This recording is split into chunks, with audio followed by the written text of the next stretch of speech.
6-man tag set for SummerSlam. Big Cass is back. What?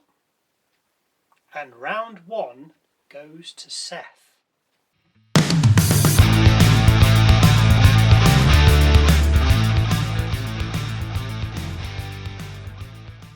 Hello, welcome to Wrestle MSX, the best wrestling channel you've never heard of. I'm Michael. I'm Sally. We open with The Beast, which was a surprise, and Paul Heyman.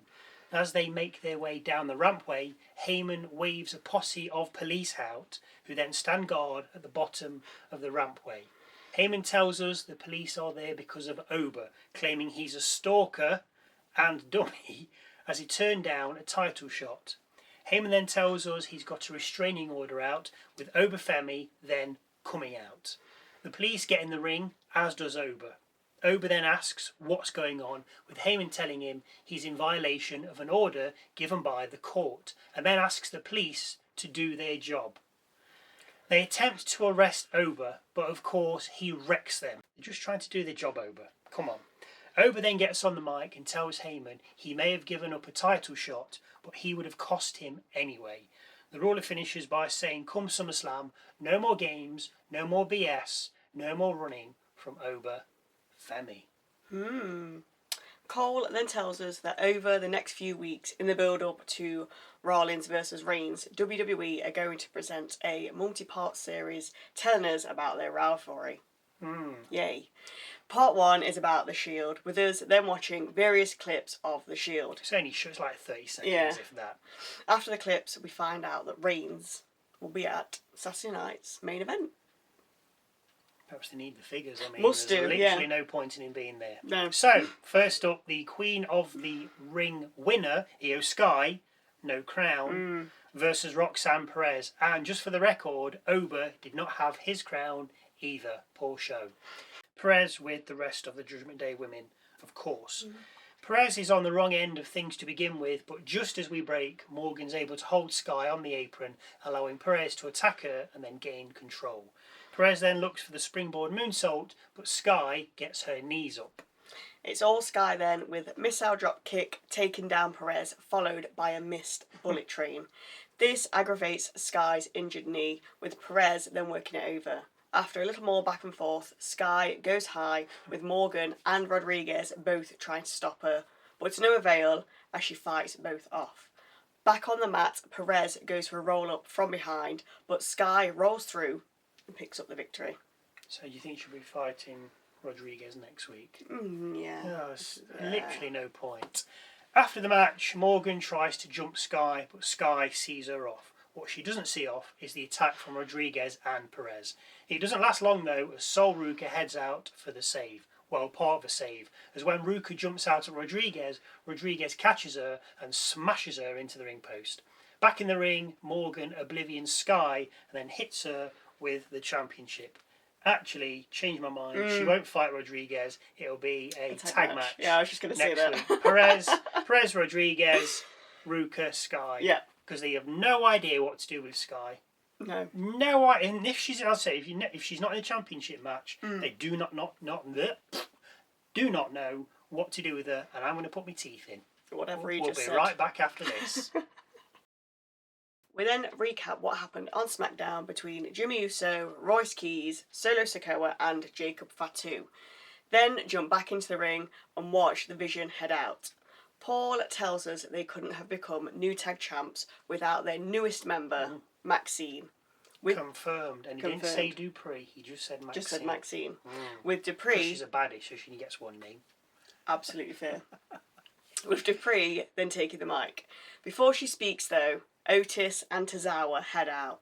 Dupri tells the rest of the Vision to leave the ring, with Tozawa then asking Dupri what she's doing. Dupri says she still loves them and that they don't know Austin. Otis says he's bad news and has something to get off his chest, and what a chest it is, massive. He stumbles over his words, with Theory then getting on the mic and on the apron and second guessing what Otis is trying to say, that he has feelings for Dupri.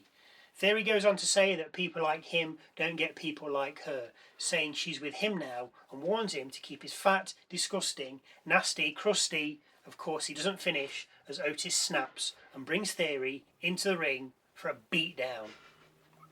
Breaker looks for the save, which brings in Tozawa, but he's made short work of with the Vision, then giving Otis a beatdown. Otis miraculously fights them off and then backs Theory up into a corner. As Otis approaches, Dupri stands between them and begins to sweet-talk him, saying he should have confessed his feelings before. As she speaks to him, she turns him around so his back is towards Theory, and then looks to move in for a kiss. It's then that Theory low blows the big man, with Dupri then smiling and saying, "Do you ever think it would be us?" Tozawa makes a heroic comeback, but Breaker spears him, with Theory then donning the brass knuckles and using them on Otis. Breaker then finishes Otis with a spear. I do not want this as a tag match at SummerSlam. No. So do you think Dupri's not with them anymore? I think she may have left them, yeah. Oh. I tell you what though, Otis was good fighting off Breaker and Theory. I think that gives him that bit of... because they were beating him and he fought them off. And he was like, he's not weak. No. And I liked that. Yeah. So I think he would be a match for Breaker. Which I like. I like that. Michael Cole then mentions Survivor Series and War Games, which will be Saturday the 28th of November in Houston. I'll be thinking about Christmas then, Cole. With this then followed by Let's have summer first. a series of vignettes from Dom Mysterio, Rusev, Chad Gable, Ethan Page, Dragon Lee, Joe Hendry and Javon Evans, all saying they're going to SummerSlam to an Intercontinental Championship after they win the Gauntlet No.1 Contenders match. We have a break, and when we come back, Royce Keys is fighting Jimmy Uso in a proper match, not just backstage. So what's happened here? I have no idea. Anyway, we then see Jimmy was heading down to the ring, calling out Solo, with him then being jumped by Keys. Adam Pearce then came out and made a match between the pair. We watched the two fight and eventually end up with a split screen. A car pulls up on the left screen and stops with Jacob Fatu getting out. He storms to the ring and then lays waste to Keys, with the ref calling for the bell immediately. Fatu then brings a chair into the ring and places it around Keys' neck. Oh, it's dangerous. Looking for a corner attack. Solo then appears and tells Fatu to stop and leave him alone. Solo gets in the ring and says he understands he was lost, left his family and was being stupid. He knows blood is thicker than water and is coming home to the family. Solo then acknowledges, with Jimmy and Fatu joining him.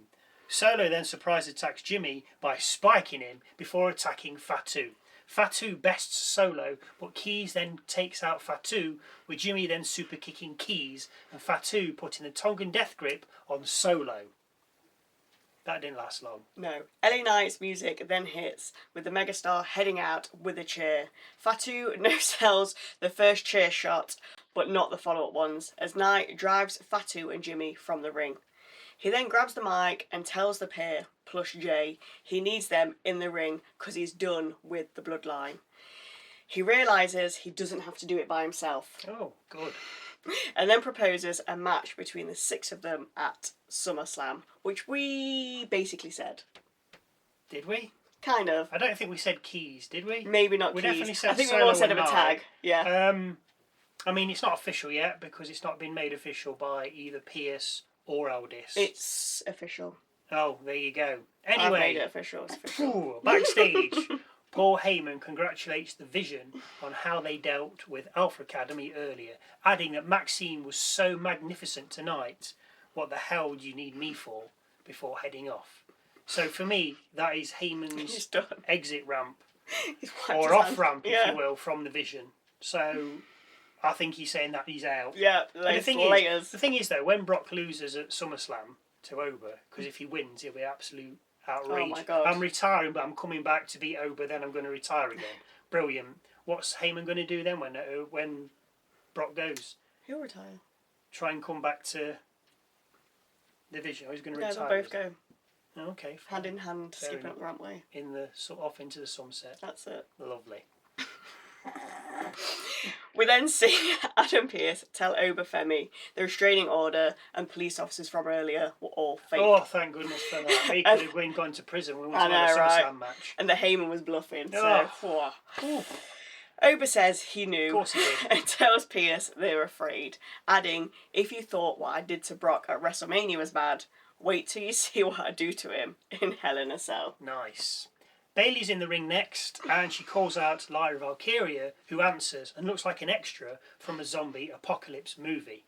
She says Bayley held her back for a year, adding Bayley's no locker room leader, but a doormat, and drags down everyone she works with, citing she's the worst of the 4 horsewomen.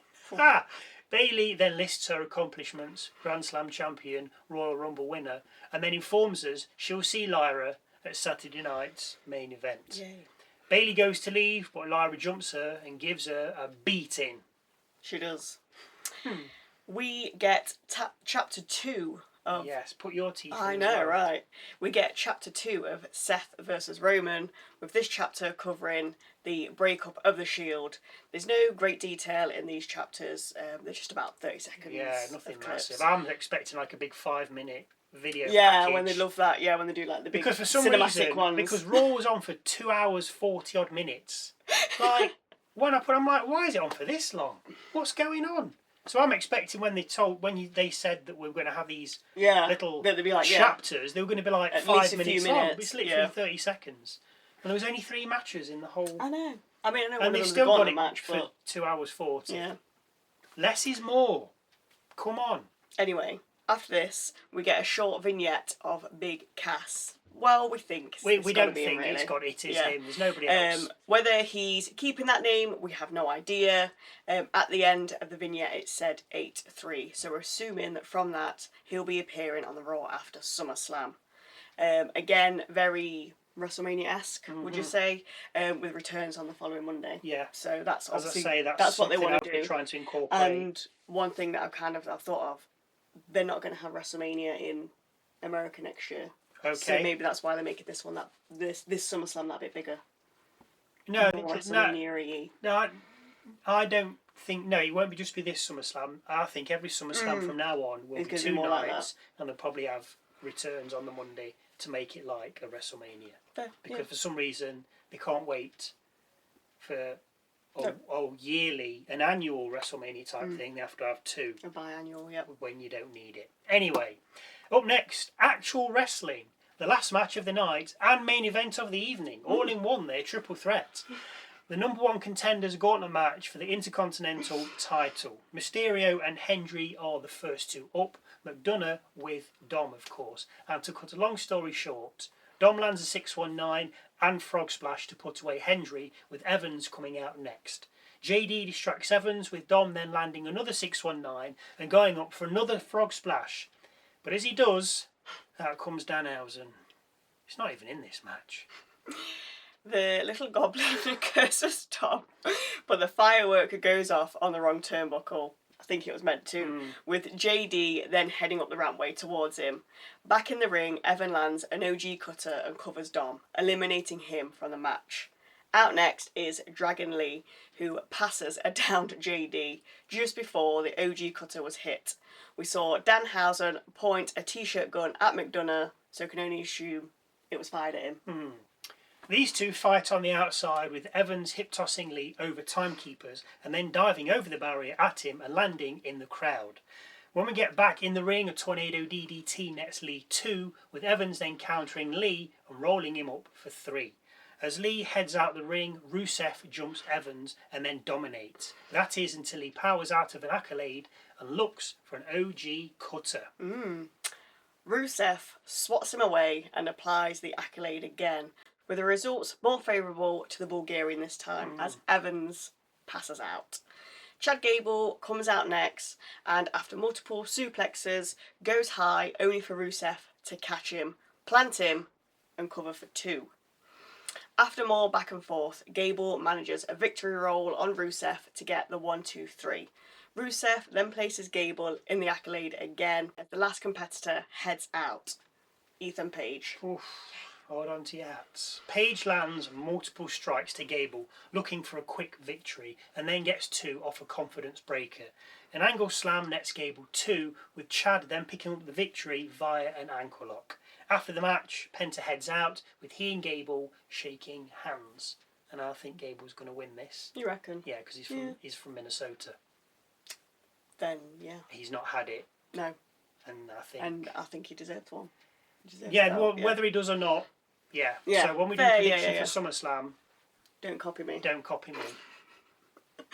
We recap SmackDown, where Punk gives Rhodes a shot at the title at SummerSlam, and then see a car pull up with Roman Reigns then getting out.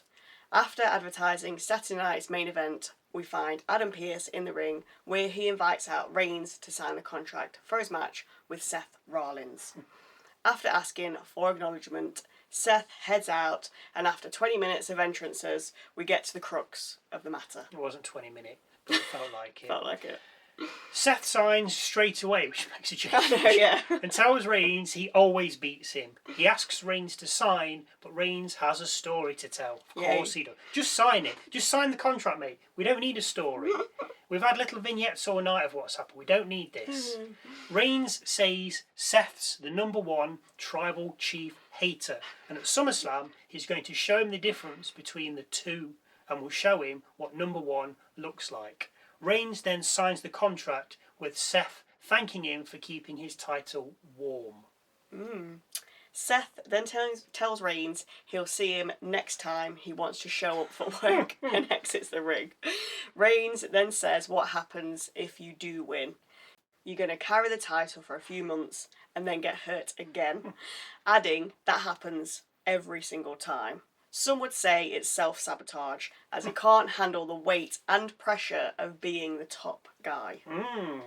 Seth heads back to the ring, squares up to Reigns and tells him if he has something to say, then spit it out. Reigns says he knows Seth's #2. What a piece of shit. Because he still needs a Money in the Bank briefcase to become champion and use a fake injury to use it. Reigns calls Triple H Seth's work daddy, adding they tried and gave Seth all of Reigns' stuff and he still couldn't walk in Reigns' shoes. There's too many S's there. There is, yeah. Reigns then says you're always going to be a #2 and I'm always going to be a #1. So just acknowledge it, pitch. Seth asks if that's all he's got, adding they're not running the same race or fighting the same fight. He's proud of what he stands for and what he fights for. He's a visionary, a revolutionary. He's Seth frickin' Rollins, and he's so glad he's not Reigns.